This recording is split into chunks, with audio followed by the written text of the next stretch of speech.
Let's talk about body copy. In body copy, there's one thing that I really look at above these two things right here, and that is details. A lot of people will write something like, let's use skincare for an example. They'll say something like, this skin cream will help your skin. And it will just be that simple. It'll be very easy.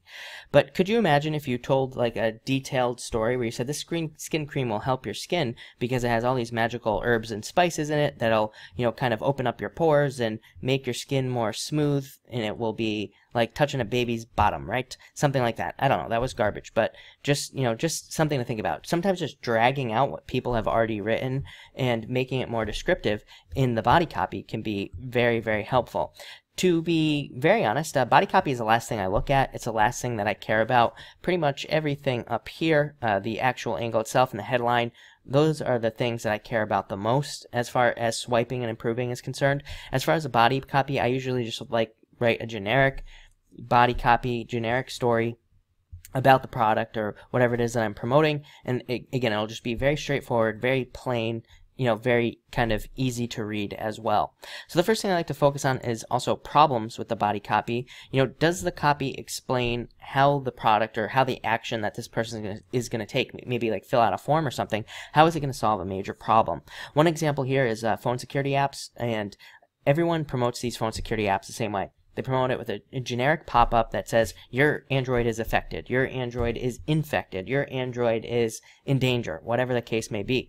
But I ran a phone security app and I targeted Bitcoin users, and I said app would better protect their Bitcoins because a lot of people were keeping their Bitcoins at the time on their phone. So, that's a kind of a story of getting more specific, targeting people more specifically who maybe have some sort of app that could cost them their Bitcoins, right?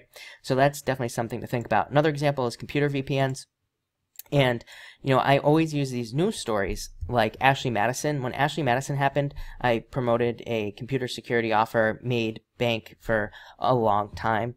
And, for weeks, basically, after that Ashley Madison leak. So using these stories, telling people, hey, any site that you're on is not secure. People are going to find out, and then they're going to tell your wife that you're cheating on her or something like that. Writing pieces about this is very powerful. You don't even need to write, you don't even need to say that. You could just say, hey, write a piece about Ashley Madison and say, hey, Ashley Madison was hacked and everybody's personal information was out there. If Ashley Madison, which is a multi-billion-dollar company, can get hacked, then can you imagine what could happen to any other website that you might be on? You need to protect your computer, and this could help you. So that's definitely one to think about. Next was Facebook collecting more data. There were a bunch of news stories.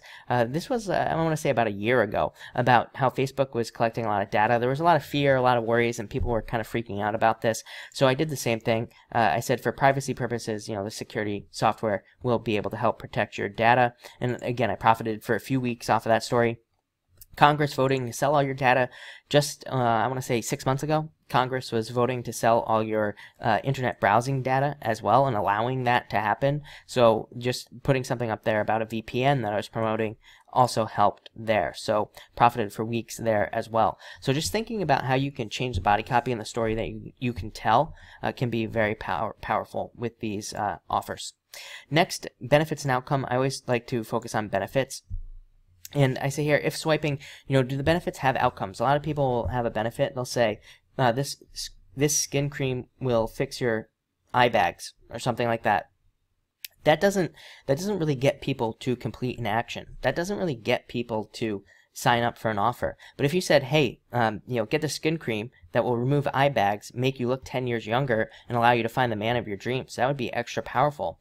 I have used angles like that. There is a very large audience, believe it or not, of single women who are like over the age of 40, let's just say, and they are all looking for dates, and they find it hard because they feel like they look older and things like that. So that's just an example. I'm not suggesting you promote anything like that, but I'm just saying that's an example for you. It says here, product helps you lose weight. What does that equal? Yeah, people want to lose weight, but why? What is that going to do for them? I say here better sex, which is a major angle, by the way.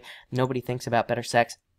Looking better at the beach is also very important, but there are other examples as well. Maybe like being able to play with your kids, not being winded while you're walking up a flight of stairs. Thinking about what happens after the person signs up on the for the product. What will their life look like? A year from now, 2 weeks from now, 3 months from now? What does that look like? And I would say be as descriptive as possible with these outcomes. So I like to focus on benefits and outcomes. I say here focus on the benefits because the benefits are what is going to make people feel like they should get it. Putting them in a story is even better, and you can only accomplish that with an outcome. So with a benefit, yeah, you can kind of get them to feel it, but with an outcome where you could kind of project them into the future, into their future self, is even more powerful. So that's what I like to focus on with body copy, and it's really that simple. Body copy, pretty straightforward, pretty easy. Again, I don't go crazy with anything. This is super easy. What I keep telling people too throughout this course is that your competition puts in 1%, 0% effort. Most people, they just steal something, they just swipe something that kind of works, and they make a little bit of money. If we put in just 1%, 2% more effort, then we can become way, way more successful with marketing. And I've said it in past videos as well. So just put in this little bit of extra effort. Again, this isn't a lot of work. I'm not going crazy here. If you notice, this is pretty simple stuff that pretty much anybody could have come up with. So it's not hard, but just putting in that little bit of extra work can help immensely. So we will be moving on to calls to action.